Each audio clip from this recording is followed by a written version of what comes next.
Well, hello. Welcome to, what's that? God, that's good. That's so good. That is, well, that's two things that are really good. Quake Zone Rumble from Alex Plox, our very own Alex Plox, as well as sour apple blow pops, baby.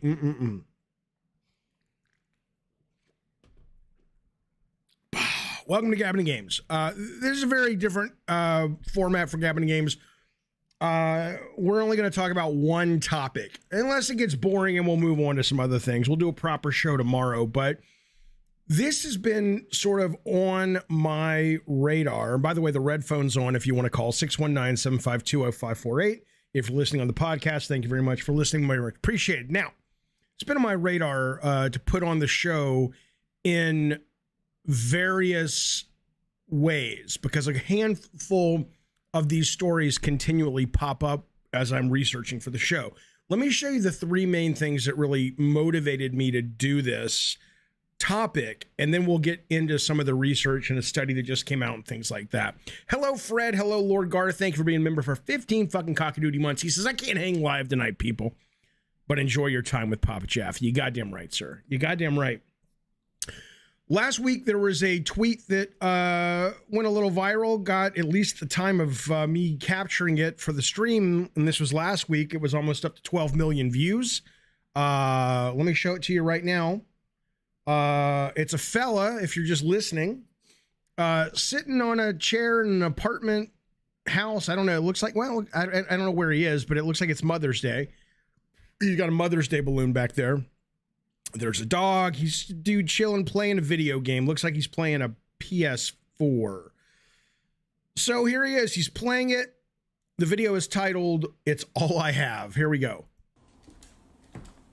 So then his girlfriend comes out. Don't. And she turns off the PlayStation. She's pissed, clearly. He throws the controller down, throws his headphones down. Why? Because this is all you do. It's all I have. Now, I'll play it again without commentary, then we'll talk for a second. Don't.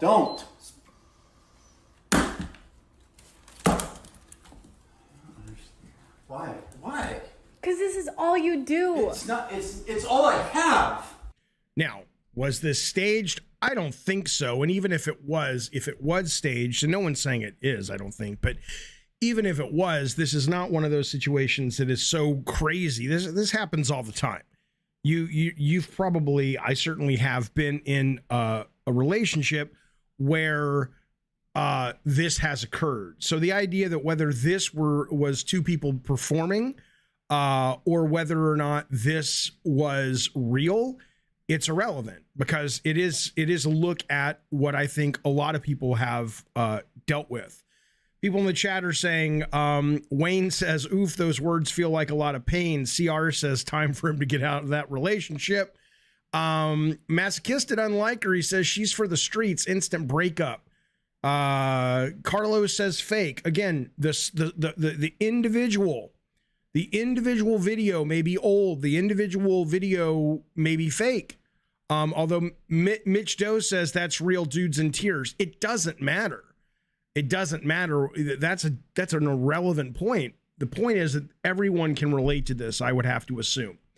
So that's on my mind as I'm getting some of these studies coming in. Let me show you. Well, no, Eric. Eric says the girl actually turned the game off. No, but there has always been a friction at times, and not all, but almost every relationship between where you're like, look, they think you're spending too much time doing XYZ.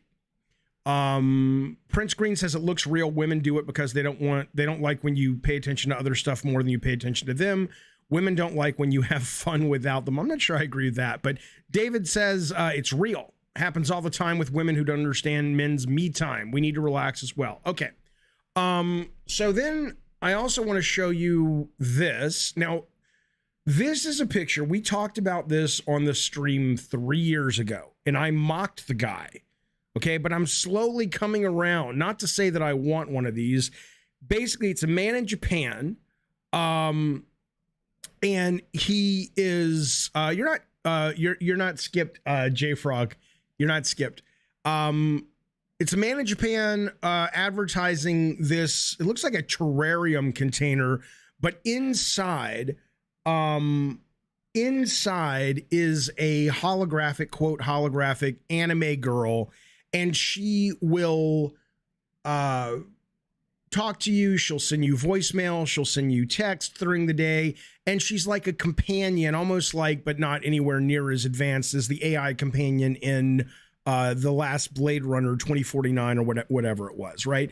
And a lot of times, we saw this and we were kind of like, I don't know, man. That's a little weird. That's a little lonely. That's a little sad.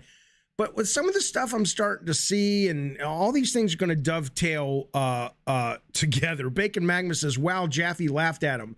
Now he will possibly be joining him and getting an anime girl. Unbelievable.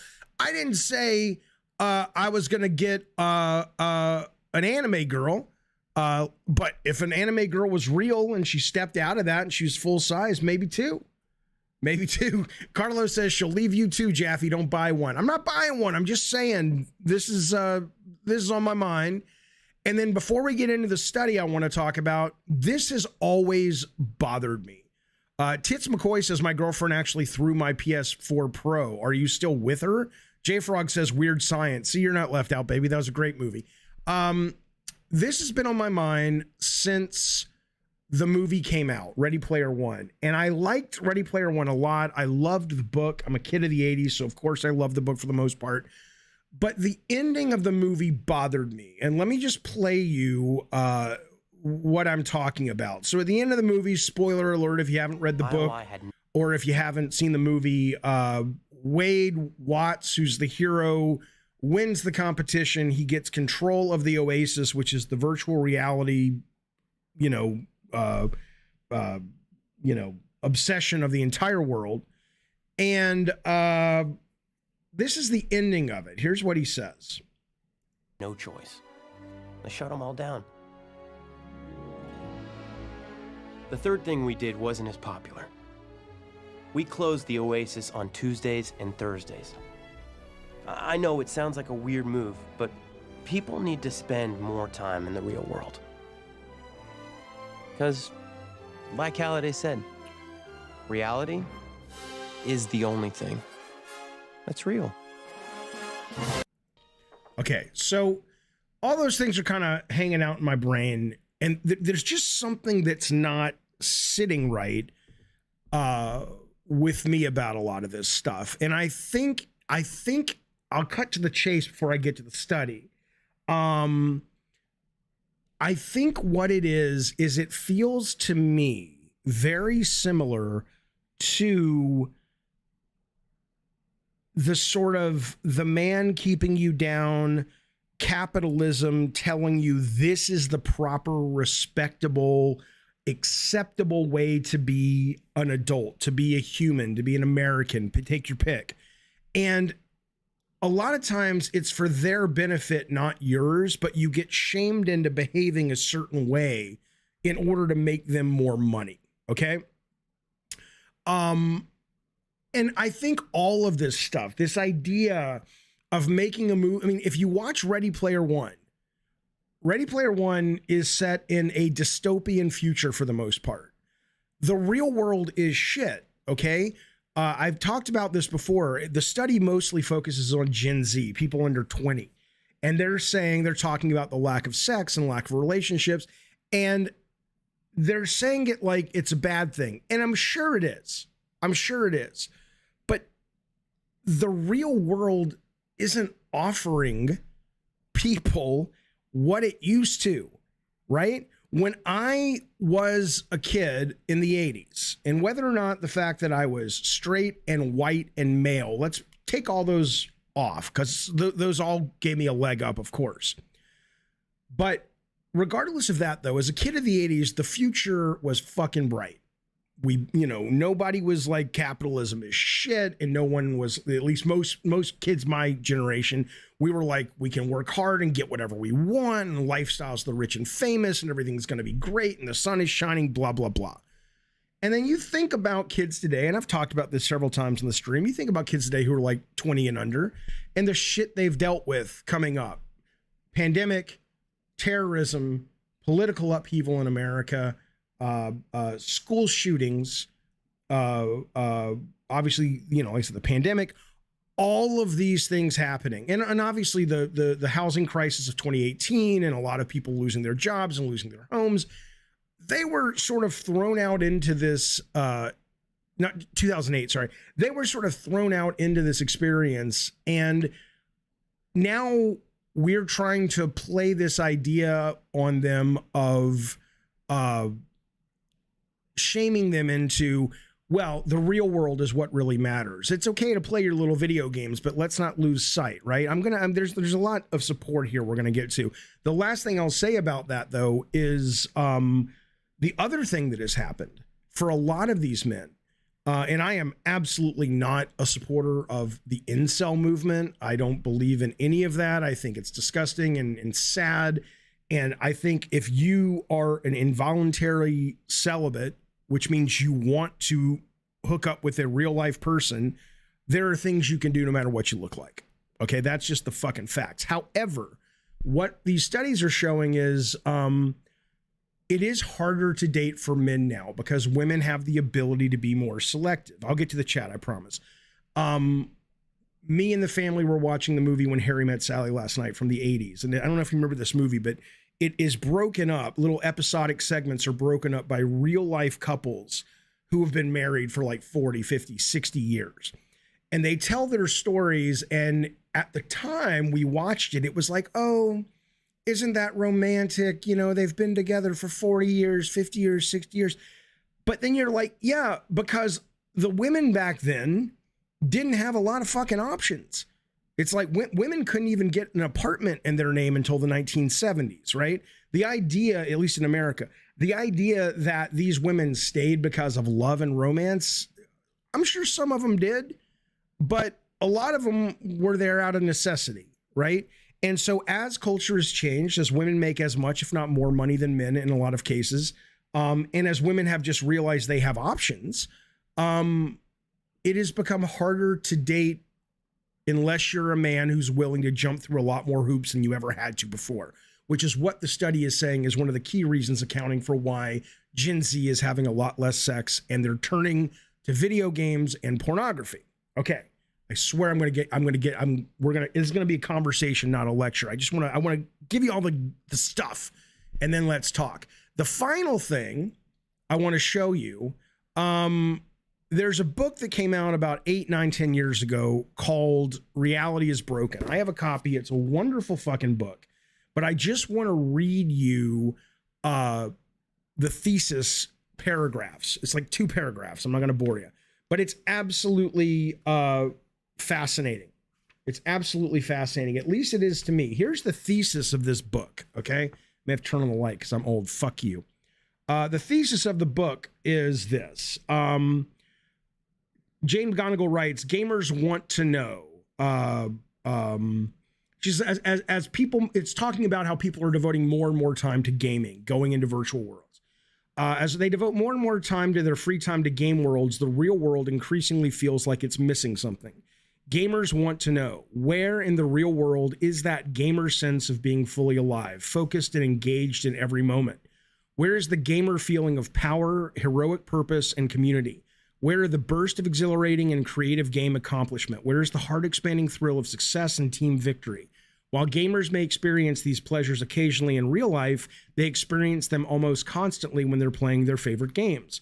The real world just doesn't offer up easily the carefully designed pleasures, the thrilling challenges, and the powerful social bonding afforded by virtual environments. Reality doesn't motivate us as effectively.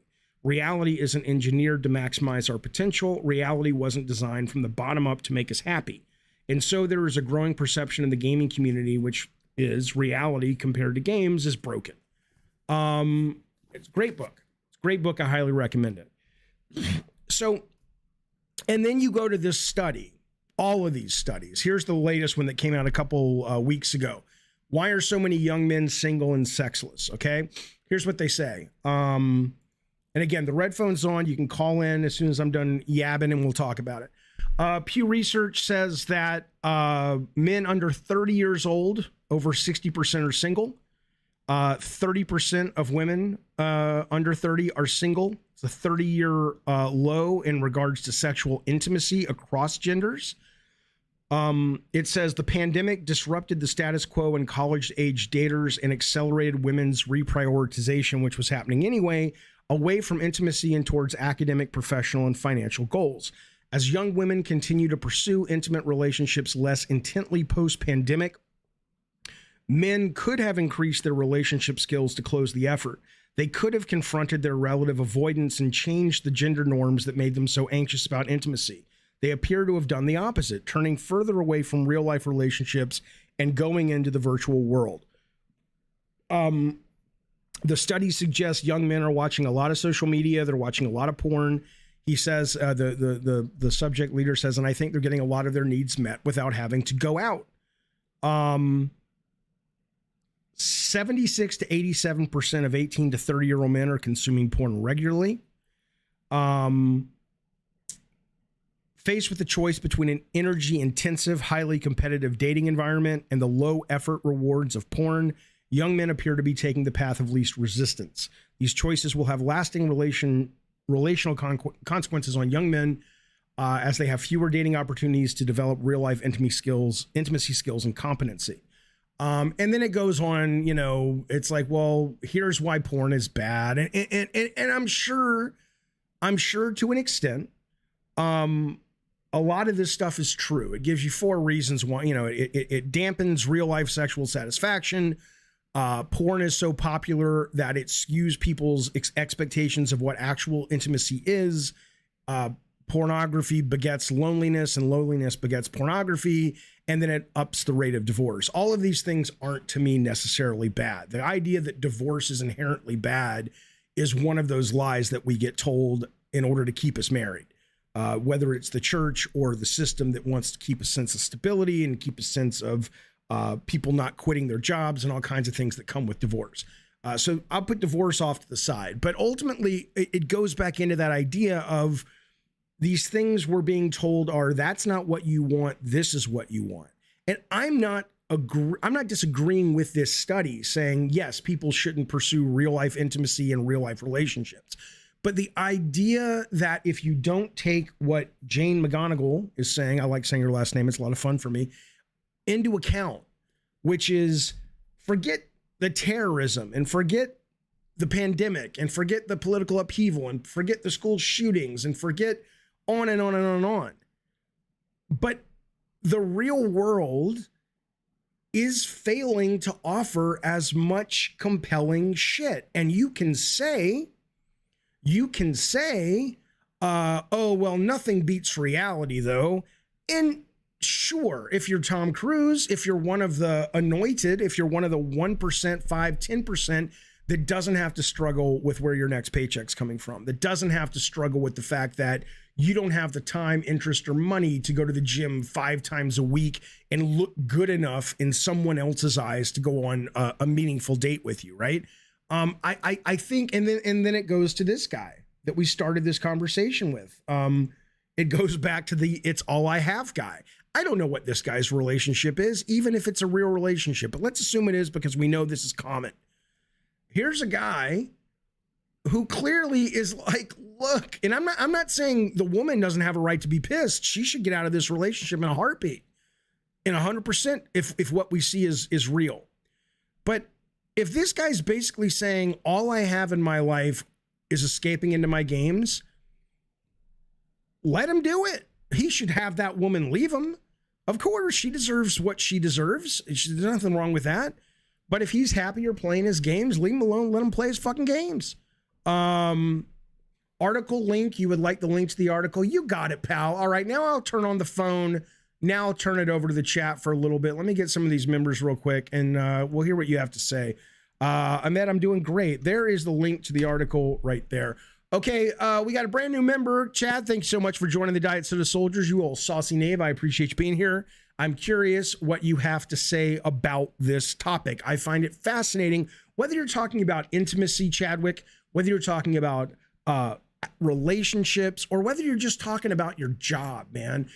I think at 51 years old, I've just about had it up to here with people in power who benefit from telling you what is normal and healthy and not shameful, tell you when it just so happens to allow them to make more money and maintain their power and their status in the world. So forgive me if I'm no longer as quick to mock this guy, right? Because I don't know his fucking story. But maybe he works a shitty fucking job, and maybe, you know, who the fuck knows what his story is. But leave people alone and let them fucking find happiness wherever they can. I got this message here from Rocker Matt, been a member for 8 months. Thank you, sir. You know, I appreciate that. He says, hey, glad to support one of my favorite game devs whose work has created some of my great childhood memories. Kudos, sir. Rocker Matt, thank you so much for that. I very, very much appreciate it. It's very kind of you, sir. Mike, thank you, buddy. Mike drops super chat. He says, Jaffe, have you heard of the red pill? I have. A lot of dudes follow that ideology and think all women go for Chad and ignore regular average guys. I'm not part of that anymore, but it's worth a mention. Thank you for the super chat, Mike. I absolutely do not believe that. I think, you know, let's put it this way. Are there women out there, and men, vice versa, whatever, that are, I don't even think shallow is the right word, but are what they're interested in when it comes to, I'll get your call in just 1 second.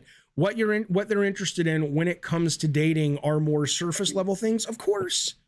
And if it turns out that you do really well in those surface level things, whether it's your body or your car, or your bank account or whatever, awesome. You'll get a lot of those people to hang out with you. But to suggest that is a reflection of the majority of the dating pool, that's a self-defeating mentality. And I've lived for 51 years. I've not seen that. Let's put it this way. I was talking to my kid the other day about this one girl I went out with for a while after I was divorced.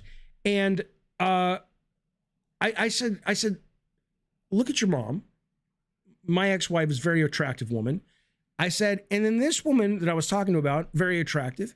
I said, dude, I have always punched up when it comes to the shallow aspect. Not that my ex or this woman's shallow, but I've always punched up when it comes to the physical.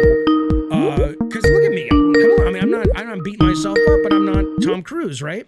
So I agree with you, Mike, in the sense that there are those shallow people, but the idea that is the main impetus, the main motivating factor of why men do or don't get dates, I don't believe you. And I'm glad to see that you're not part of that anymore as well, because I think it's very damaging and frankly sexist mentality.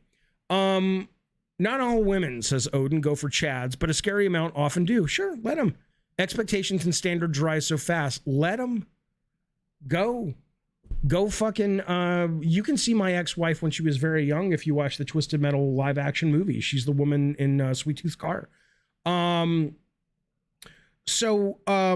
don't think Jaffe knows current women in social media. Mr. Orange, it's all the same. It's all the fucking same. I'm sorry, but I do, because the person I was just talking about was a couple of months ago. Okay? I absolutely do. Are there women that I, in my life, have been unable to get? Sure. For whatever reason. Didn't have enough money. Wasn't good looking enough for them. Wasn't interesting enough for them. Sure. That's always existed. That's not a new thing. Hello, it is Jaffe. What's up?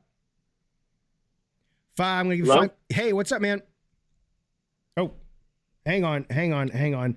That's my bad. 1 second. All right, it's Jaffe. What's up, man? Hey, man. Thanks for having me on. I just wanted to call in and talk a little bit about this topic here and what do you think? Say a few words. Do you mind? No, well, that's why let's go. And I happen to delve a little bit into philosophy, and I wrote a little snippet on like the human connection. And as I was researching it, I discovered things. It's not just the dating realm that this is happening. This is happening with friendships and family members. I mean, kind of starts when you move out of the house and go to college and you're leaving your community behind. And it's true. As someone, I'm not quite up in your age, but I'm 40 years old. I live like a half hour away from the city in a small cabin all by myself. And it's like, my relationships with people, I mean, I'm out here by choice to get away from kind of like the craziness of the city life, but I'm out here and I got my books and I do painting and this and that, but it's like my relationships are mostly over the phone or online. Like, you know, do you feel, I don't know how do you feel that those relationships being on the phone or online, or maybe in the future in VR or FaceTime or whatever it is that you do you feel those relationships, first off, do they nurture any part of you, or you could live without them because they're so unsatisfying? No, actually, I think they're very satisfying because it's more about quality, not quantity, right? I don't have like 1,000 friends I'm constantly talking to. But one thing I do sort of miss is group gatherings. I don't go to church. I'm agnostic. Me too. And although I could say I'm a bit on the spiritual side as I've gone older, I've increasingly become more aware of, you know, our connection to the universe, the stars, all that woo-woo stuff, you could say. I'm with you. I'm totally with you on that. Yeah. You know, but at the same time, I don't have a community to go to. The only time I found myself surrounded by people is at a wedding event, or I love to go dancing, so I go to like a Latin dance night, but mostly it's strangers, right? It's those moments when you actually connect with that stranger and find yourself indulging in like a really deep conversation about whatever. It's like amazing. But in the past, like say 15 years ago, that kind of stuff seemed to happen quite more often than it does these days. I think, I think it may be one of those, you know, it'll never go away, but I think it may be one of the negatives that comes with all the stuff that you can stay home and do being so good.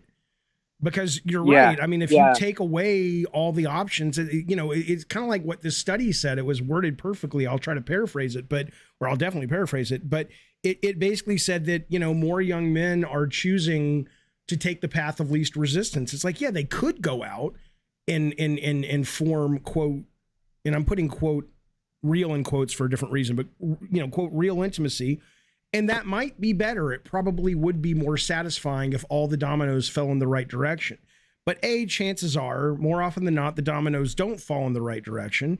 And what you have at home that is a guarantee, whether it is a game or a movie or a phone call or VR or porn, it's not going to let you down usually. It may not be, you know, it may not be the best fucking thing in the world, but at least it's something in a world that is increasingly more and more hostile. You know what I mean? So I get why a lot of those older behaviors are under assault, because, you know, maybe you're not as guaranteed to have them as much as you used to be. Well, I think you made some really good points. One of my concerns about this, and this is like, this topic kind of hits home for me, is because when what you mean have is like this young topic hits home in the woods in your cabin, because that's where you live. Sing! Oh God, it's so hard. That's why I get all the hot women, because I'm so fucking funny. Anyway, sorry. Go ahead. The topic hits home for you. My concern is sort of like younger men. I've had my fun, so to speak, right? I mean, I'm actually kind of ready to settle down. I know I'm like 40 years old here, right? Like, wow, that ship kind of sailed. But no, I mean, it's true. It's like, so. I've sown my oats. I've had my fun. I'm an ex-firefighter, retired, and I had a lot of fun. But okay, I do have concerns for younger men who, if you understand how it is, it's like you kind of need to I don't know if you could curse, but mess up a few times before you start learning how to actually respect and treat women right. You know, we are not all blessed with good mentors, father figures. Right. And so it's like, for me, it was a stumbling, you know, it was like one mess up after another. And after a while, I'm like, after one relationship would end or what have you, I'd think back like, wow, how could I have done this better? Like, where did I mess up? How could I be a better boyfriend? You know, for my brain, it kind of sounds like, you know, what you're asking people to do is sort of play the Demon Souls version of relationships, when they really want to play, you know, the God of War version of relationships. In regards to God of War is easier to pick up and immediately feel like a badass. You don't get the satisfaction you get from a Demon Souls or an Elden Ring or whatever. But for most people, they're like, it's not worth the trouble, right? I mean, I struggle with that. I struggle with this idea that people should put themselves on an emotional firing line just to get what society says is, no, that's what you want. That's healthy. That's good. That's normal. When they're like, dude, I can get as much of that as I need, you know, staying home. I mean, I'm not advocating it, but I keep looking back at this guy, man. This guy saying it's all I have. And I'm just kind of like, man, that guy, what a miserable existence if that's a real video, you know? Why would you be in that? Maybe that's what it is. It's like you can be in a relationship that's great, but it's still a lot of fucking work, you know? And then, you know, you go to marriage therapy and marriage counseling and all that shit. And it's like, oh my God, people try too hard to maintain this idea, you know? Well, I do believe, and there have been studies to, you know, suggest that during our generations, and we kind of have like 3 different stages. So like in our younger years, where you could think of yourself, whether it's a man or a woman, as sort of like your adventurous phase, you know, and you want to just, everything's new and you want to try new things. And maybe you have a partner, or maybe you have many different partners during those stages, man or woman, right? And then you kind of reach a point, maybe you got your shit together and you have a job and maybe you have a mortgage or whatever, and you're like, all right, I want to settle down, maybe have a few kids. But I mean, like, whatever those phases, those stages might be, the idea that, as you were saying earlier, that you're with one partner for like 40 years, 60 years during your lifespan, it's kind of ridiculous. Like, I'm not the same ridiculous man concept. It's right. It is ridiculous. You know? and it makes me so disgusted when you hear somebody say, we've been married for 30 years. And it's like a TV talk show or something. Everybody claps. What are you clapping for? You think, have they been happily married for 30 years, or they've just fucking white knuckled it, you know, to stay together because the church or society or whatever, or the woman was unfortunately too scared to go out on her own or whatever. So I don't know, man. I definitely think there's a correction coming, and I'm glad about it. I appreciate you calling. Thank you, bud. All right, man. Have a good one. You too. One second. Yeah.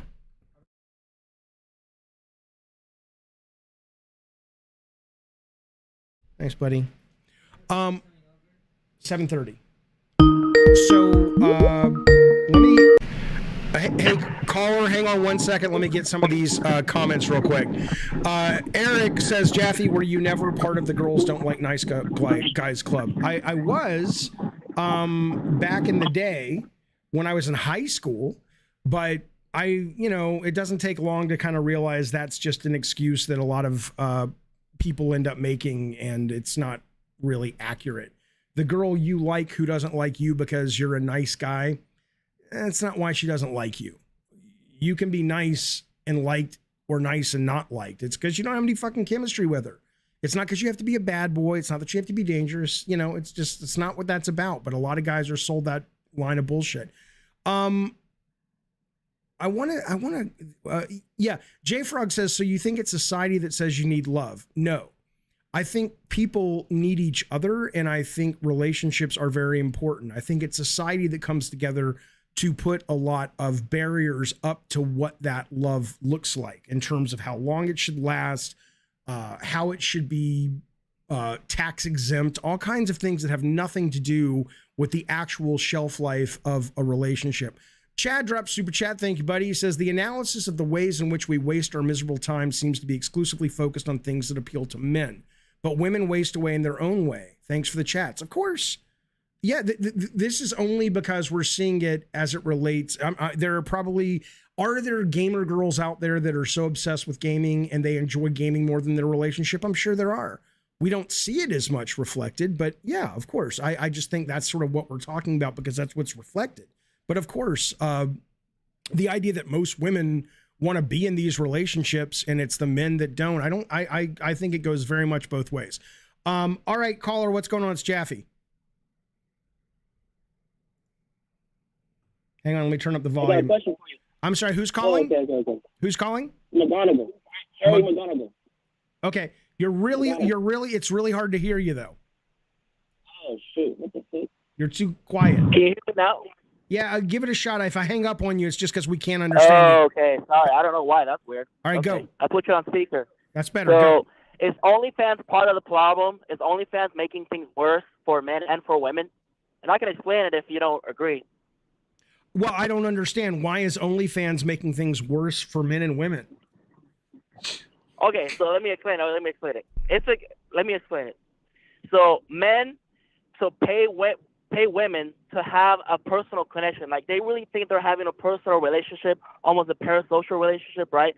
Like, oh, like this woman really likes me, or she loves me, she's friendly with me. Okay, like, but wait a second. Money, before you go on, do you think the majority of people that are paying for OnlyFans actually form that? I agree with you. There are men that think that. It's one-sided. It is, well, sure, it's one-sided, but but most men that pay for that, don't you think they're fully aware that it's an act? But they're saying, okay, I don't need to go out and meet a real woman and get a real girlfriend because I have this right here, this OnlyFans woman that's sending me messages and custom-made photos, but it's not real. Who cares? Like, nothing will ever beat a real connection. What does that matter? What does that matter? It does matter. I'm not saying it doesn't, but tell me why. Men are single. Can you articulate why it matters, though? If a guy is having that experience, or a woman, but let's take a guy, and they're satisfied at the moment with that experience, what's the problem? What's the problem?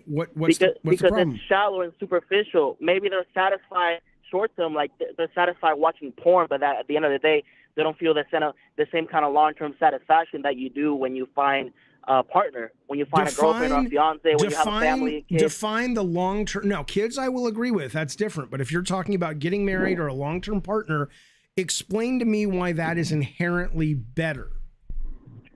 Talking to a girl on OnlyFans is nothing compared to having a real-life date with a real woman who actually comparison. There's no way.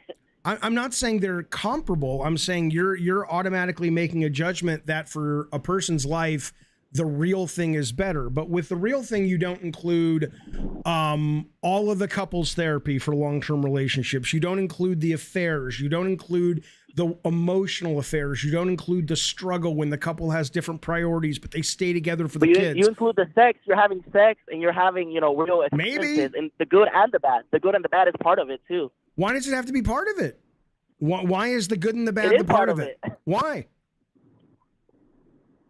Because that's life. I mean, you take the good and the bad. It's not all going to be all good.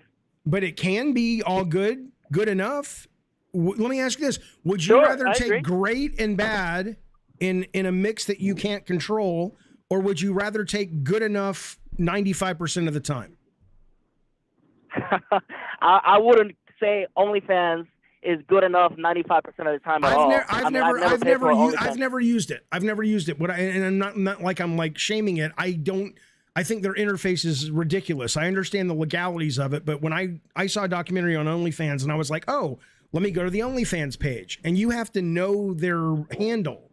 And I'm like, oh, I thought it was gonna be like Facebook. I'm like, oh, I'll take one of those. But Yeah. no, They advertise it on Twitter all the time. You know, you got Amaranth and you got all these other ones, you know, and I mean, I honestly think the world would be better off if OnlyFans was banned. The same way as TikTok, I think the world would be better off. I think this whole issue of men being single and depressed. But what you're doing, if you do that, is you're becoming, quote, the man. Not Becky Lynch, but the man. You're becoming the guy that says, I am defining for you what I think, for whatever reason. I mean, no offense, but you sound kind of programmed, the idea that, oh, take the good and the bad, that's part of it. It's like, well, it doesn't have to be, but let's assume you're right, though. You're basically saying, I have decided for everyone else the level of satisfaction they need in their relationships, and in that, I am deciding to take what they like, but you don't get any satisfaction away from them. Doesn't that sound awful to you? I'm concerned for you, for your mental health, if you really think that OnlyFans gives you a level of mental satisfaction. I'm honestly concerned. I would be concerned too if you looked at it like it was real. But if you were getting what you Some needed, people do look at it as if it's real. okay, but that's Like, different. But at that point, you're describing an individual that has bigger problems than OnlyFans. If they go onto OnlyFans and they really think they have an intimate connection, that's a problem. People really believe that, though. Yeah, but that's not the majority of people. The majority of people don't. It's a good percentage of them. Why would you assume? Why would you assume that? Why would you assume that? Force people to what data do you have to suggest?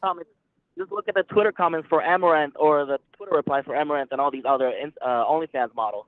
They really believe it. They really believe it. And if it was banned, it would force men and women to meet people in real life and have real interactions. Like, I really think it would be a positive thing for the world. And you know that OnlyFans is banned in certain countries around the world. Like, in some countries, OnlyFans is banned. It's not allowed. Great. How's it going? Yeah. Give me an example. Mostly Russia and Iran and a couple other countries, but it's not available everywhere in the world. And they do mention the same problems that I'm mentioning. Like, it's pornography, and I consider it sex work. I consider it prostitution. Like, I consider it step above, like, Pornhub. But doesn't that totally explain the problem? Like, why is prostitution bad? If the woman is involved with sex work and she wants to be, she doesn't have a John or he, whoever it is, they're not being abused. What you're basically doing is you're upholding a system of patriarchy that says to men, this is the way sex needs to be viewed by you. This is the way intimacy and relationships need to be viewed by you. And if you don't, we're going to take away all the things that you do that brings you satisfaction, because we want you to get satisfaction this way, because we have control over it this way. We have financial gain over it this way. Why in the world would you want to ban like that sex to make work? it sound bad. OnlyFans is so prevalent, it's actually affecting the way people see women and the way people interact with women and the way women interact with men. When women Are you there? You to actually have a Wait, relationship. I'm sorry, you cut out. You cut out. You said when women, and then you cut out. Oh, okay.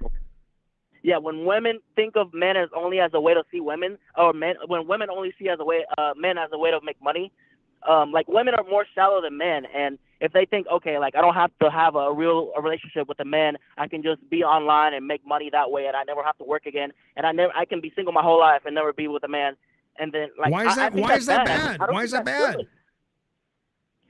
Look at the way this population, why is mental that health bad? of No, young no. men. Explain to me. Explain to me if you've got a woman, who is happier with her life, making money in a way that she doesn't need a man for that money. Why would you take that from her? Isn't that excellent?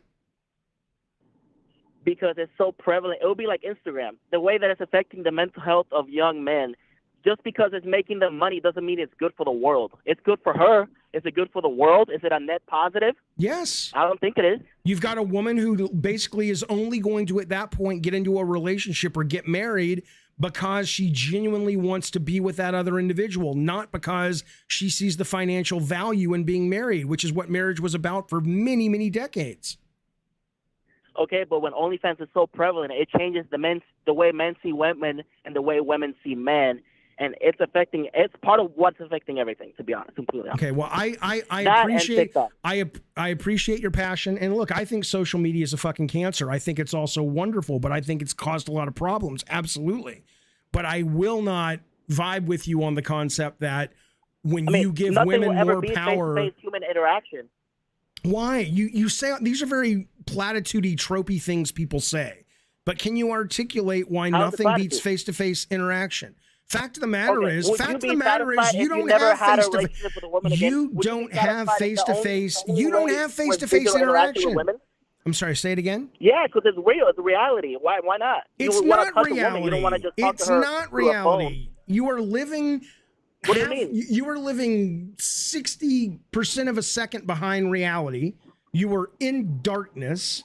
Your brain takes signals from light and converts them to the concept of an image that you see in your brain, probably a little bit differently than the way I see it in my brain. The idea that this is reality. What? That sounds like a bad LSD trip or something. That sounds like science. That's what reality is. Okay.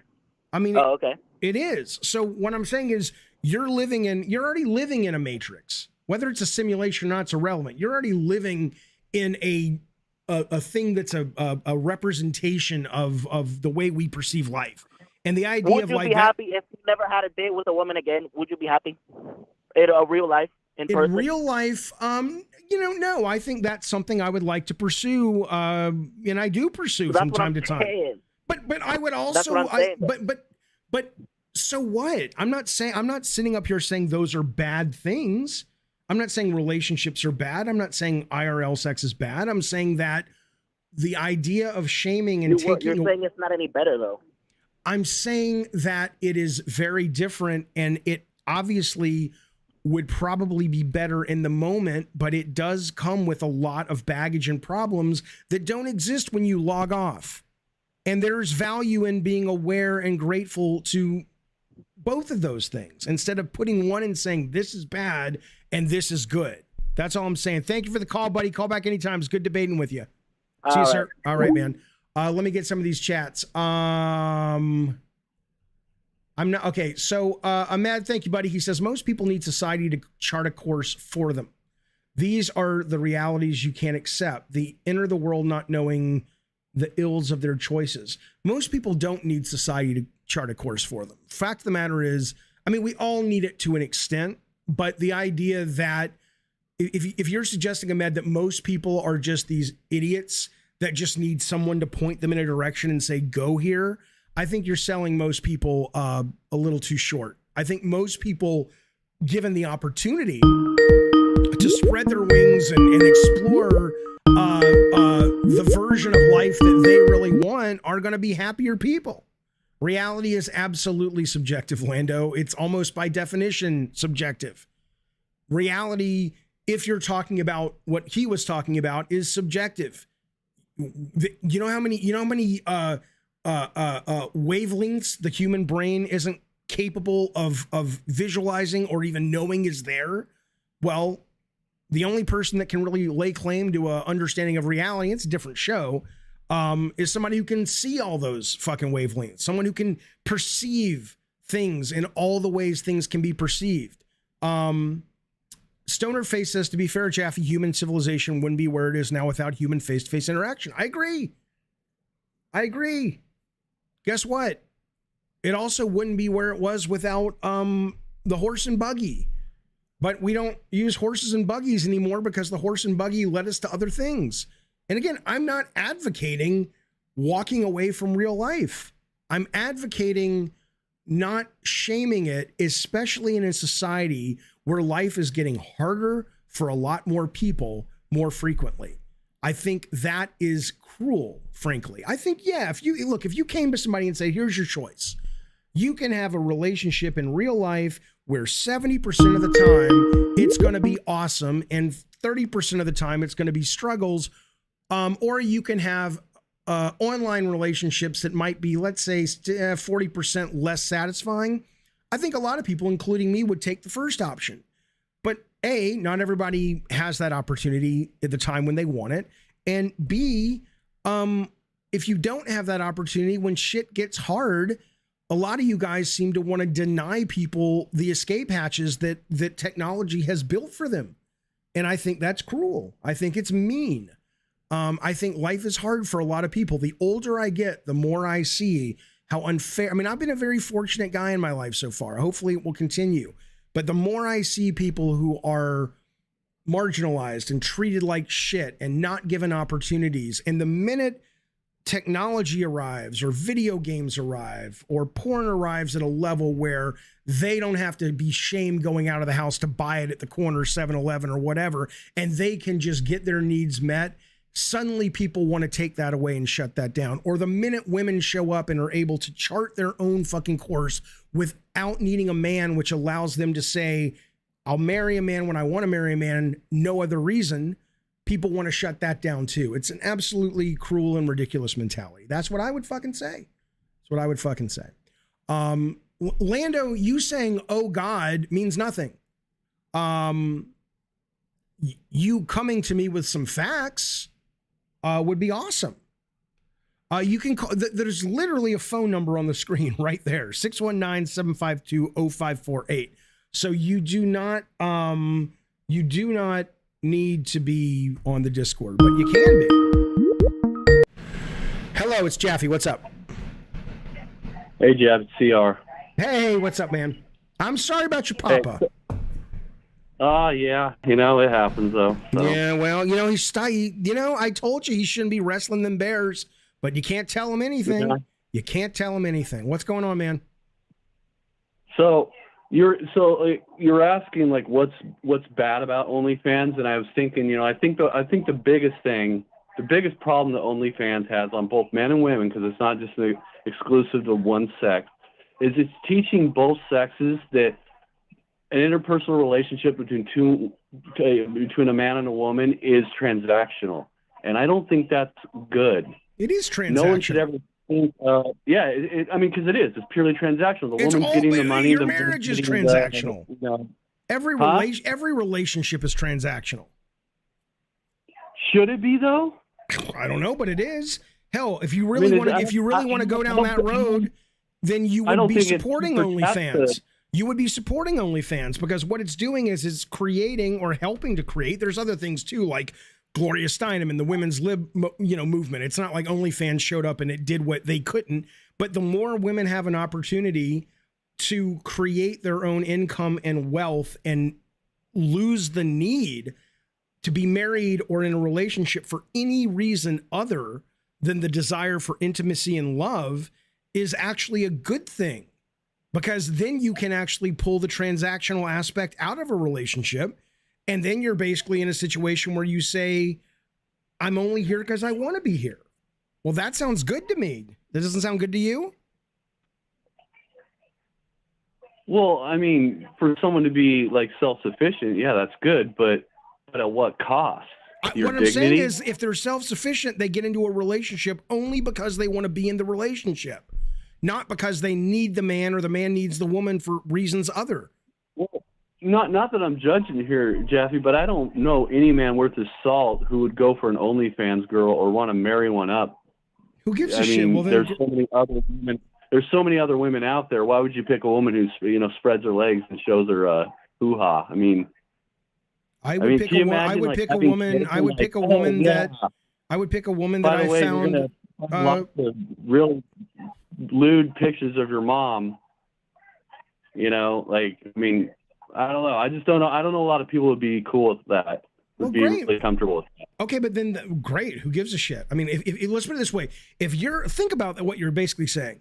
If you're a woman who has been able to pay for her education and pay for a home and pay for her kids and not need a man, because let's say in the case of this, made up lady, she has created an OnlyFans account. Let's take, what's that girl's name? Belle Delphine, right? Who sold bathwater and has OnlyFans and all that. Well, here's a woman who doesn't need a man for any reason other than her own desires. She can pay her fucking rent. So if you're saying, oh, well, there'll be some men out there that don't want to get with her because of her past, fine, fuck them. What does she need him for? Why would you want to be with a guy like that anyway?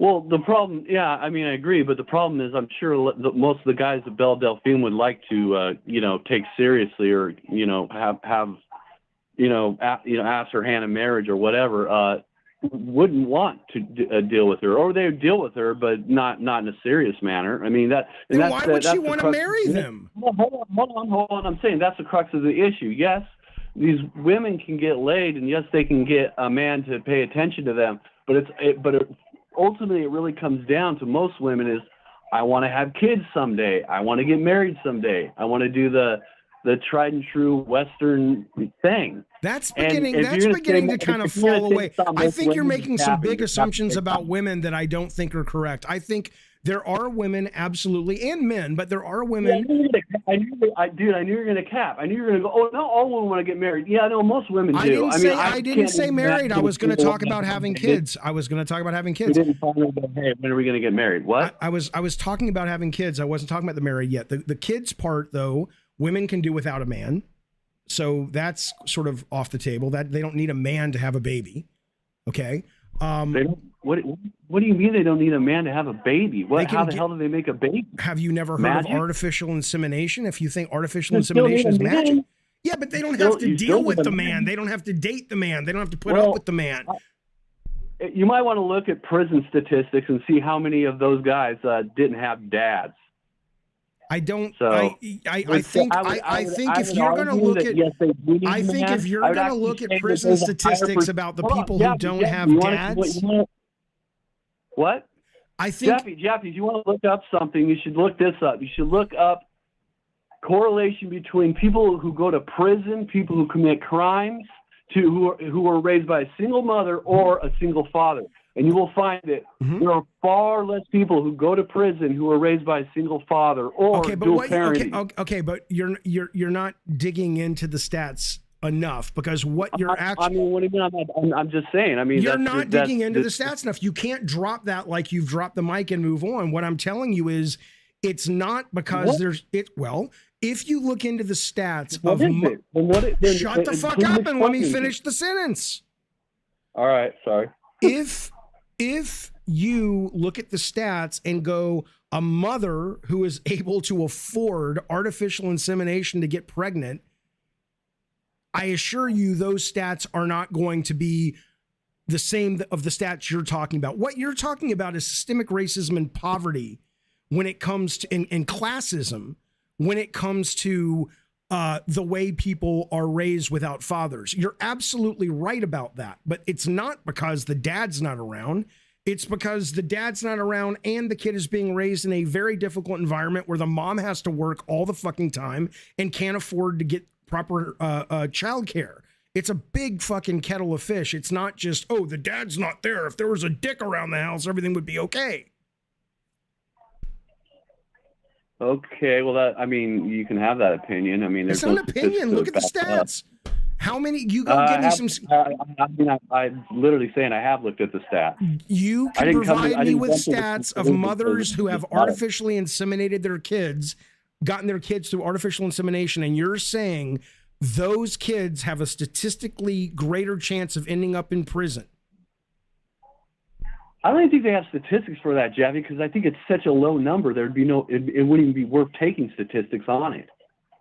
Well, I mean, certainly it would be. So there you go. So like your whole proof matter is like a super niche movement of like women who are CEOs and are like, oh, I want to have kids now that I'm 50. You know, like, okay, great. I didn't say that was when they wanted to have them, and I'm not saying because there's not a huge number the data that you could extract from the study is irrelevant. You're the one who's saying that. Anyway, I'm going to let you go, CR3D. We do not agree. We don't have to agree to be pals, though, and that's the good part about life. So be well. I really am sorry about your dad. And I will be talking to you later in the week because I actually do have something I could use your help with when it comes to art. So I'll talk to you soon, buddy. All right. See you, dude. See you. Okay. Let me get some of these chats. But the main thing, Odin says, I was raised by a single mom and I did not turn out super well, says Odin. Okay, Odin, why though? Can you articulate, I'm sure you can, but will you articulate why you feel you didn't turn out so well? Because I really think it has more to do with classism, racism, and poverty than it has to do with the fact that a man, because even though these are small stats, I would be curious if you had two lesbians who raised a child.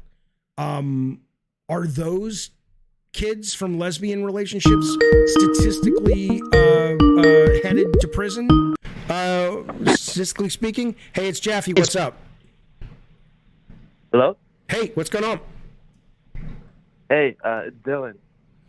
Dylan McKay from Beverly Hills 90210. Here's the deal. The older I get, the less my references hit. It doesn't matter. It still makes me happy. What's up? Hey, so I love this topic because it really clicks with me. And I'm 25, and I want to know, like, if you think, like, especially with, like, the whole porn thing, do you think, like, society is too sexual or too comfortable with it? Because, like, for me, it's like a tug of war where, like, there's a part of me that's like, no, absolutely not. And then there's a part of me that's like, I remember getting made fun of in school when I was like 12 for not watching porn. Cause like I had like a group of friends that asked me like, oh, do you watch porn? And I'm like, no, not yet. And like I had a smartphone, an iPhone when I was 12. And after getting made fun of, I was like, okay, I guess I have to look at this stuff. And what was the first porn you watched?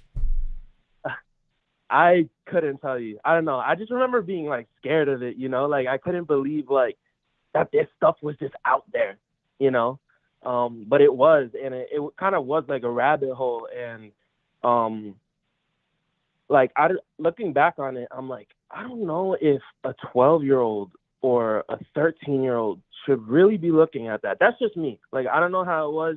Like I think if you're 12 and well, when I was 12 and 13, me and my best friend Carrie would get elated, and I don't know why this happened. I don't know if older kids just did it for us younger kids, but we would every, couple times a year, we would find like a Hustler or something that had been thrown into like ditches around the neighborhood. And we're like, sweet, But I think every kid's different. And when the kid is ready to look at that, the kid should be able to look at that. The idea if you're 12 and you're dying to look at it, I think it's ridiculous to deny that. I think you have to, you want to have a conversation with the kid, and if, and you want to say, look, this is all, you got to be media literate. This is presentational, and some of it is sex trafficking, and some of it is mean to women, but some of it's great. I think you have to have those conversations when the kid is ready, but to deny a kid who clearly is ready and you clearly were not at that age, I think is, why would you do that? What would be the point? Yeah. And I think like I was looking at the title of this stream, and I think it's really interesting because like, especially like in the last couple of years, I've really like what you were describing earlier, where it's like, why would you deal with the bullshit of like dating and the ups and downs and, like COVID, I moved like 3 months before COVID, and like not knowing anybody. And then when COVID happened and then trying to date after that, it's like really hard, and or maybe you just don't want, maybe you just don't want to. I mean, clearly, look, here's what I'll tell you. If you wanted to be out there dating, you'd be out there dating. Are you out there dating? I'm on the apps, and like last year, went on a couple of dates. And it's like what you were saying about like people falling back on those easy escapes, and not trying to make people feel bad for that. Like that really clicks with me. Yeah, and by the way, I don't call them easy escapes. I think that's disrespectful. I mean, to a lot of people, getting into a marriage is an easy escape. Do you know how many women I know? And I'm not saying it's because this is anti-women, but women unfortunately have gotten the shit into the stick when it comes to a lot of marriage in the past. Historically, a lot of women, you know, jumped into a marriage because they didn't have anything else they knew what to do to take care of themselves. Or it's like, well, this is a good guy, I think, and he makes a lot of money and I'll be set and we can have kids. That's more of an escape than going on to OnlyFans, whacking off and moving on with your fucking day. So the idea of sort of degrading one of those avenues that people in a very hard life use to bring some, to let some of the air out of the tire, I think is wrong. I think whatever gets you through the night, as long as you're not hurting anybody else, is A-okay with me. Yeah, definitely agreed. I think it's just like a tug of war in my head because like society is telling you, you know, like especially like around my age, like date, find that girl or that guy and get married, and you know, like though like the whole nuclear like family thing is like outdated, like that's what it's still. It's all it's all media. It's all horseshit. It's all about money. It's all about selling you the expensive wedding ring, the engagement ring. It's about buying the house. It's about the car, the expensive preschools, and then it's about, if you get divorced, it's about the divorce lawyers. On and on and on and on. I am still legally married to my wife. We have not lived together and been together romantically for over 10 years.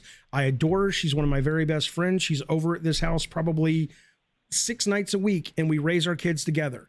That is not a normal sitcom nuke family. Guess what? I don't care. It works for us. And my kids have never had any mental deficiencies because of divorce, because we never fought. We never hated each other. We just got to a point where we said, this isn't working anymore in that capacity. What is working? Well, we like each other. Let's just be friends. Boom, we were friends. You got to throw out the fucking map. The map was made by people who want you to follow it because there's all these little stops along the way to your destination where they get paid. That's what I would say. Yeah, and that's definitely like reaffirming to hear because like, you know, like even like family and coworkers, they're always like busting my balls, like, oh, you gotta get a girl, man. You gotta get on to the next.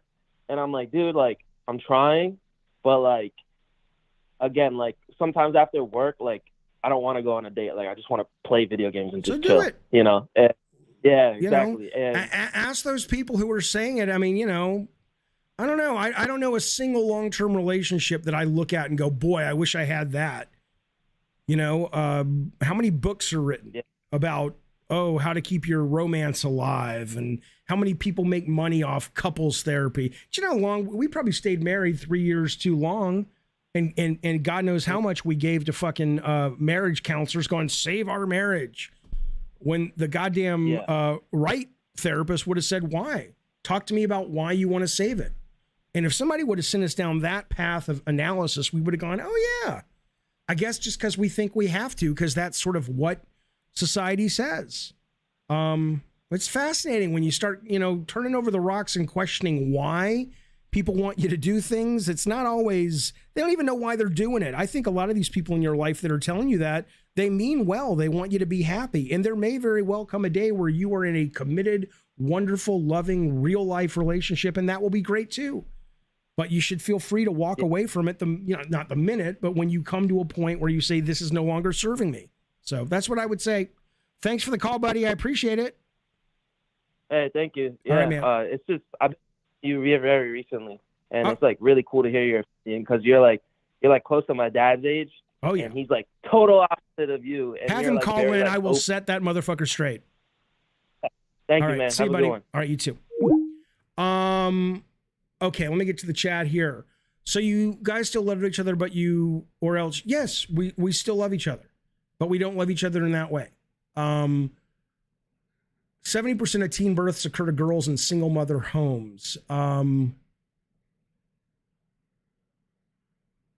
Okay, explain to me, Mr. Orange. I'm going to look into that fact. I'll get back to you on that. That seems pretty extreme. And more importantly, what is the logic that he offers up when he says, oh, that's why? Because a lot of people will say, well, there's no male role model. What does that mean? what value would a man being at the house do to prevent that, would make that 70% number drop? I would be fascinated to know that. I would be fascinated. Hey, I didn't mean to hang up on you, buddy. You want a new Discord link? Okay, let me give you one real quick. Yeah, Discord's weird. I don't know why. I don't know why they don't make their Discord link work all the time. Okay, there's a new one. Give it a shot if you want to. Hola, it is Jaffe. How you doing? Hey, I'm doing great, Jaffe. How are you doing this evening? Very, very good. What's going on? Hey, I just wanted to say that I'm a huge fan of your work overall. Thanks, man. I played a lot of God of War growing up, and it's interesting that you had this question posed because I feel like God of War, in a lot of ways, kind of introduced me to the idea. Yeah, I had some experiences, especially with the mini games. Those special mini games that didn't appear in the newer ones. Sure. But to speak to the comment or the title of your stream, are games and porn killing romance? I just wanted to say that I think in a lot of ways that it has a big impact on just how things work overall. I think that both of those things can have a lot of impact on how, I guess, in a lot of ways, a young man just kind of sees the world. Sure. And I think in a lot of ways, it also has a big impact on how, I guess, women approach relationships, contemplating if they should enter a relationship. One thing I've definitely experienced in my time dating that I have is that, an excessive amount of gaming is just generally potentially dangerous. I'm not going to say that, gaming is something that's unhealthy for people, but, unfortunately at this point, it is becoming somewhat of a stereotype or a trope of young men, especially under the age of 30, that, if you do an excessive amount of gaming, women do see that as, for lack of a better word, boring. Okay, so let me stop for a second. Just stop for a second. So if you're correct, and a man who does X% of gaming per week is seen as less of a catch by a woman, let me ask you this. In that statistic, is the man enjoying and getting something out of gaming that frequently? I would definitely say so, yeah. Okay, then who gives a shit? I mean, why would you want to be with a woman? I mean, fuck them. There are going to be women out there that are also gamers that want to game with you and be with you, and I think that's wonderful. But the fact of the matter is, what is that message we're sending to people? It's like, I know you really like this, but you should kind of push some of this down in a hole. Not all of it, but some of it, so the ladies will like you more. Why? Fuck you. Fuck you. That's the whole point of the study. Because guys are going, well, I can get it from OnlyFans. I can get it from fucking 3D VR Oculus Quest porn. Real live cam girls. Is it a, quote, real relationship? Maybe not. But, she's not telling me I'm a loser for playing video games. So, I don't know. I like that people have choices. I like that women have choices that they don't need men to get married. I like that men have choices that where if they're saying, you know what, I'm starting to question the society, this religious, this government idea of marriage and keeping the marriage together at all costs as being real. I have options now, like this guy who went off and lives in a cabin now for the moment. I think the more choice we get, the more uncomfortable it makes the people in power, because the people in power need to keep you with as few choices as possible, so you work and you do things you don't necessarily care about, so they keep making their fucking money. That's what I would say. I definitely agree with you, David, I'm going to say, but I, as somebody who is, a pretty heavy gamer myself. Yep. When you say heavy gamer, you mean you game a lot, or you mean you're an overweight gamer? I game a lot. Okay. But as someone who does quite a bit of gaming and has done, dare I say, an excessive amount, well in my time and frequently at that, I can definitely say that there are certain benefits from cutting down time. And you're right, you know, but there that's are a different lot than of, you're making you know, a like personal expectations. choice. You're saying this isn't serving me playing as much. I think that's great. Run with that. Nothing. No one's saying that's bad, but it's coming from you. It's not coming from society, right? Yeah, that's true. That's true. And I think I'm just overall speaking to the benefits of like self-help and just understanding, you know, what addiction has as an impact to your life, you know, and understanding, you know, certain addictions. You know, I'm not here to preach because I have my own addictions as well. But, you know, I just wanted to provide just some general input on just the concept and the thought overall. All right. Well, I appreciate the call. I appreciate your take on it. Call back anytime, buddy. Thank you so much. Thank you. Have a good night. You too, bud. Let me get this chat, and then I got to talk to my nephew. Ahmed says, "What do you mean, people in power?" Thank you for the chat, super chat, Ahmed. Which people? Okay, I'll give you a great example. If you are being told that keeping a marriage together at all cost is incredibly important, okay, and porn is bad, well, whether you're Jewish, Christian, Muslim, in a cult, well, they're all cults, but you know what I'm saying. Whatever religion you choose to hang with, all of them have been shown. Here's another study. Look at this one about porn and religion. Okay. Let me find it. I should just Control F religion, but I'll find it. 1 second. They're basically saying people who are religious. Hang on, I'm not going to rush this. I got to find it because it's an important statistic. Let me just fucking Control F. Hang on. Okay. For factors including men being in a committed relationship and being more religious, this research shows sexual satisfaction declines in real life when porn is used a few times a year.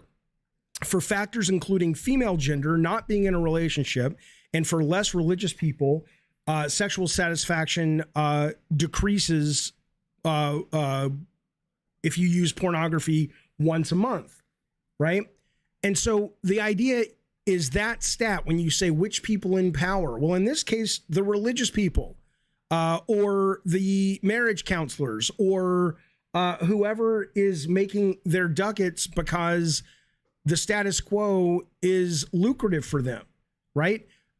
Just because I mean, think about it. The idea that women who consume porn have a higher percentage chance of leaving their marriage. Now, on the surface, you could say that statistic looks bad. Or you could also look at that and say, oh, maybe it's because a lot of women look at it. And if it's good porn, meaning it's healthy porn and it's respectful, they look at it and they say, oh, I have options. This marriage that I'm in where the guy kind of wham, bam, thank you, man's turns over and doesn't give a fuck if I'm satisfied or won't explore with me the things that I'm interested in or on and on and on and on.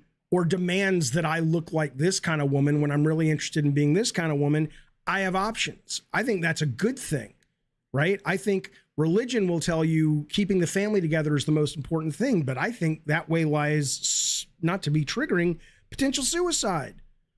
Stuck in a marriage that doesn't serve you, that takes who you are and shoves it down into a hole. At least, you know, to quote a line from Harry Met Sally, well, at least you could say you were married. I don't think so. That's what I would say, Ahmed. My nephew says, what's with the picture on the dude with the arm tats on Twitter? There he is, Daniel Crawford, all the way from Alabama. That's a guy who basically his girlfriend was like, stop playing your video games. And he got up and she turned off his PS4 and she says, he says, that's all I have. That's all I have. Khaled says, I don't understand. When I'm in a relationship, I never watch porn. Like, what's the point of being in a relationship? Well, First of all, sometimes being in a relationship and sharing the porn is fun. But second of all, it depends. Are you in a relationship that's brand new or a year old? Yeah, you're probably right. Are you in a marriage that's lasted for 10 years and you're telling me you haven't looked at porn? I would say you're a liar. And you got to work on that. I'll get you the dude in a second. Benjamin Long, thank you, buddy. Why does this website have authority to dictate? Which website, Benjamin Long? Thank you for the super chat, buddy. You don't have to, you don't have to pay ever, but certainly because you did pay, and I have a follow-up question, put some exclamation points, or if a mod sees it, let me know. I'd love to answer your question, but I don't know what you're actually talking about. InNote Show of the Nine says, I would agree that porn should be unnecessary in a good relationship. I think that's absolutely ridiculous. No offense. But I was married and with the same person for well over 10 years. And there's a reason therapists make a boatload of money with like how to turn up the heat again in your relationship. Because, over time, it's not like it was. And sometimes if you go to a strip club together, if it's a respectful strip club, or if you do all kinds of crazy shit, I think that's good. Let me bring in the dude in the voice channel here on the whatever this is called, the Discord. It's Jaffe. What's up, man? Hey, man. I have a couple of questions. So let's say porn is all good and whatever, and OnlyFans is becoming normalized, so that like girls, as soon as they turn 18, they start creating porn and selling it.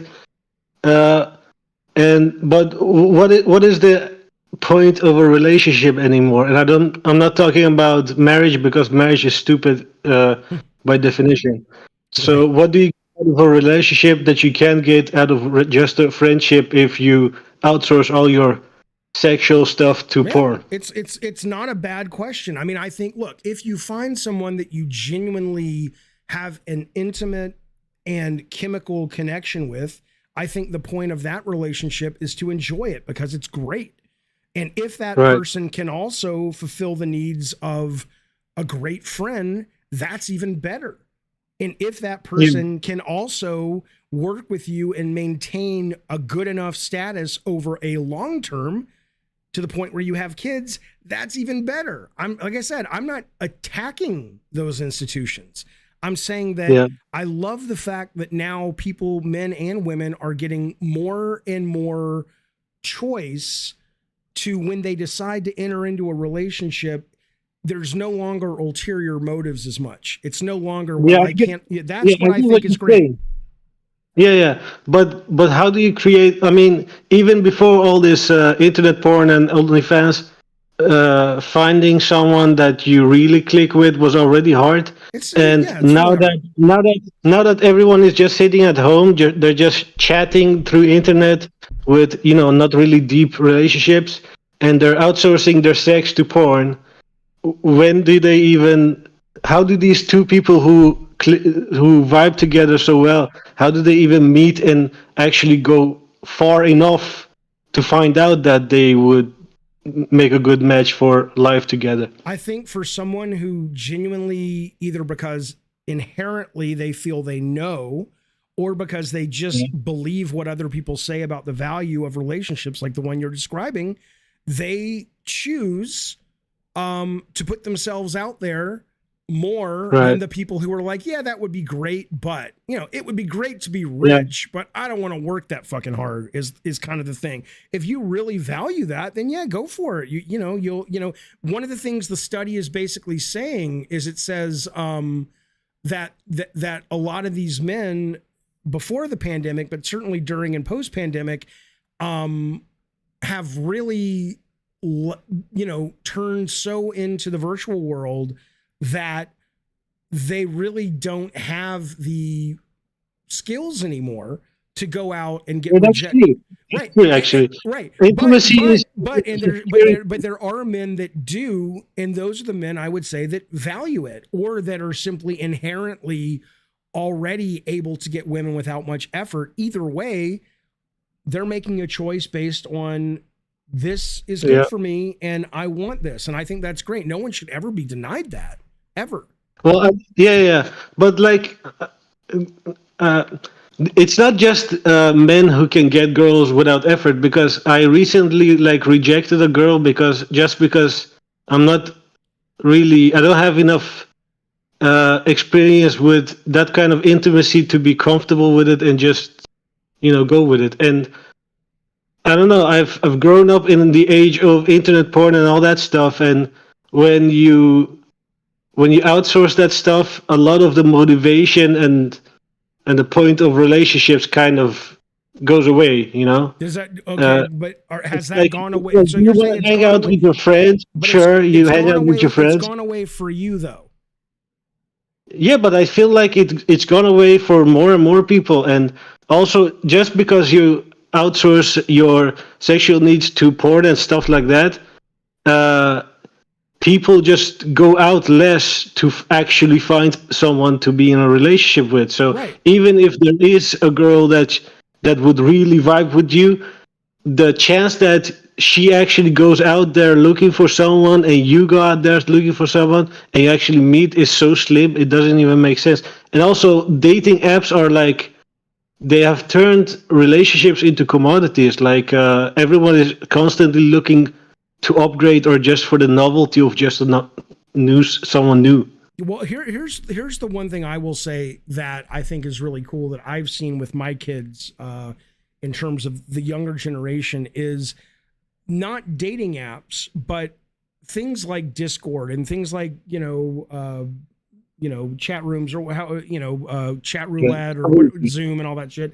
It has been really cool to see genuine, real relationships form over the internet where you don't have to. It's like, you're right. It was always a slim chance of going out and meeting, quote, the one, which is horseshit anyway. That's all marketing too. But with the internet, not dating apps, but the internet, you can find people that are totally fucking in to what you're into. And how brilliant is that? How amazing that's true, is that? It's like, I met a woman online and she virtual, right? What's that? It stays virtual and really distant. No, it doesn't. It doesn't have to. I have a kid. I have a kid who's met people online and then are friends with them now in real life.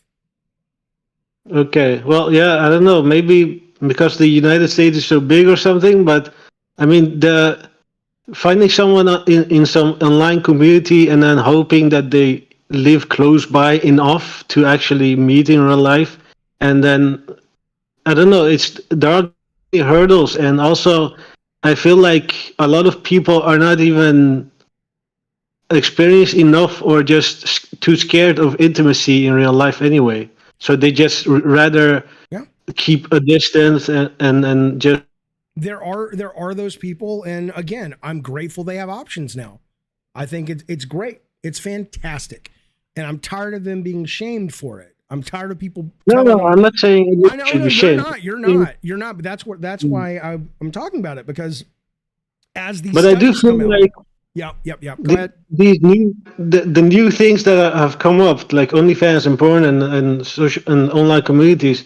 I feel like when you said we need a new map because the previous one and the nuclear family nonsense is all bullshit, but no one has actually made the new map with today's dynamics and communities and all that stuff. You're not going to sit down. You're not going to sit down and make it. It's going to be something that sort of through the chaos gets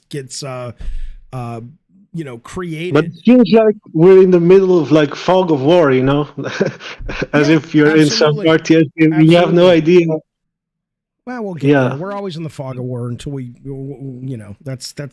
that's where our brains are in the evolutionary process. We'll get there. But do you feel like maybe because of the pandemic and the time after that, people are just less versed in personal relationships?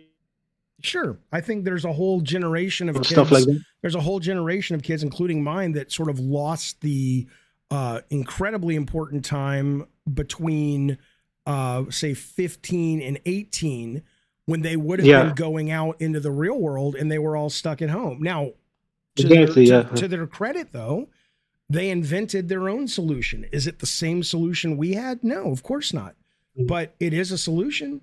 But I haven't actually been like intimate with people in real life yet, or is it still just I know people online and we meet up sometimes, but there's a huge difference between just being friends with someone and being actually intimate.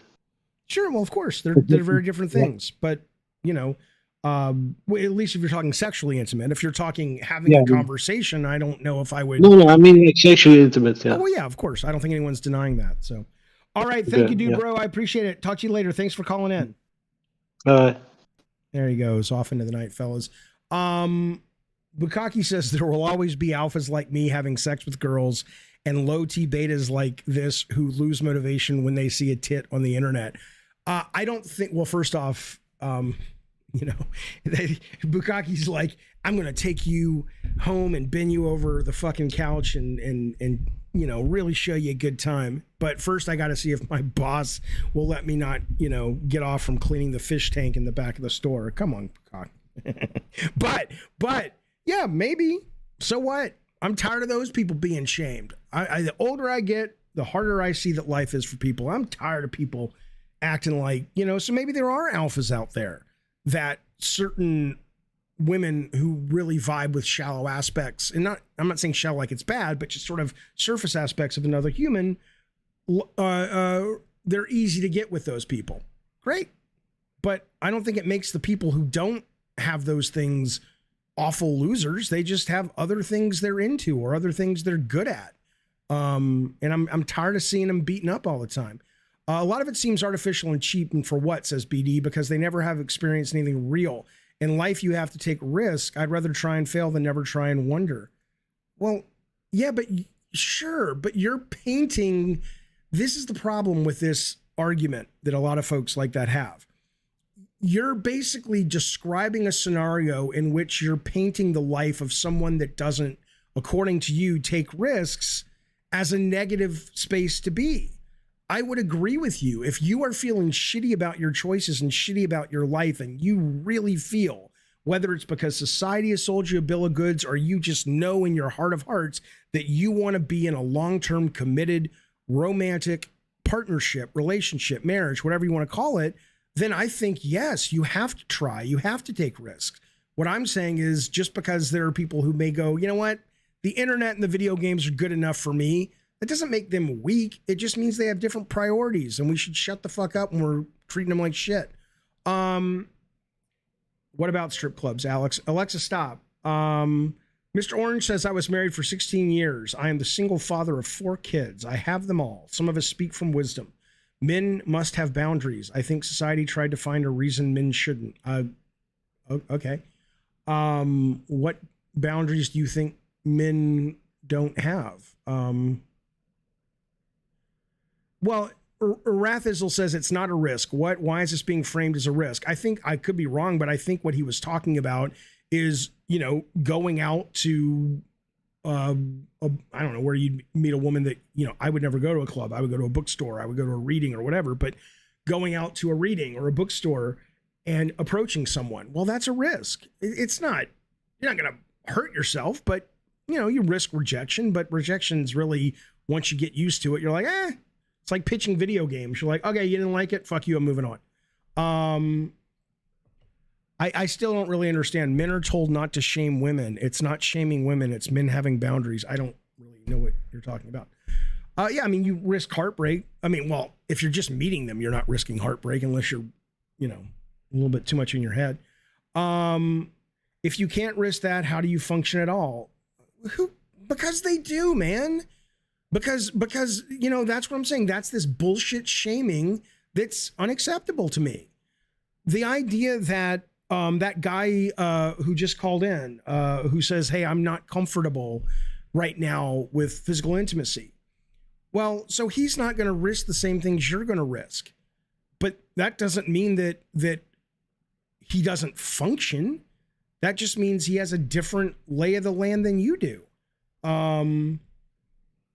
I think people would be better. It's just mean. It's just fucking mean.